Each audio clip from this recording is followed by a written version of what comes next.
Hi అండి. వచ్చేసింది మీరేను. ఈరోజు మార్నింగ్ మా పిల్లలు ఒకటే హడావిడండి. మమ్మీ టైం అయిపోతుంది, మమ్మీ టైం అయిపోతుంది అనేసి వాళ్ళు లెగడం 7కి లెగిసారు. వాళ్ళు 8కి లెగిసి నాకు టైం అయిపోతుంది. నన్ను హడావిడి చేయడం. ఇంకా అది కాకుండా ఈరోజేమో గోంగూర పచ్చడి చేయమని చెప్పారు పలుకులేసి. ఇంట్లో పలుకులు కూడా లేవు. సడన్‌గా కాయలున్నాయి. అప్పుడు ఆ కాయలు ఒలిచేసి, ఒక పక్క గోంగూర ఏసేసి, ఇది ఒక పక్క పచ్చడి చేయడం, ఆ పక్క వాళ్ళకి టిఫిన్ రెడీ చేయడం. తర్వాత ఒక పక్క వాళ్ళకి జడలేస్తూ పాపిడి బాగా వచ్చిందా లేదని మళ్ళీ దువ్వడం. దువ్వుతుండగా పేలొస్తుంటే, పేలు చూస్తుంటే మమ్మీ టైం అయిపోతుంది అని అరవడం.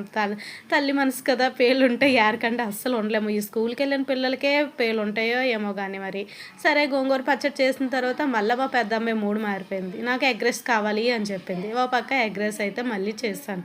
ఇంకా చిన్నమ్మాయికి కూడా అదే పెట్టని చెప్పింది. ఇంకిద్దరికి కలిపి మళ్ళీ కొంచెం రైస్ మళ్ళీ పెట్టాను. వాళ్ళకి ఉంటదండి వాళ్ళతో నాకు. మొత్తానికైతే లంచ్ బాక్స్ అయితే రెడీ చేశాను. ఇంకా దానిపైన అయితే ఆనియన్ కట్ చేసేసి ఇలా పెట్టమని చెప్పారు. రకరకాలుగా చెప్తారు. నాకొచ్చిన స్టైల్‌లోనే పెడతాను. Bye bye. సబ్స్క్రైబ్.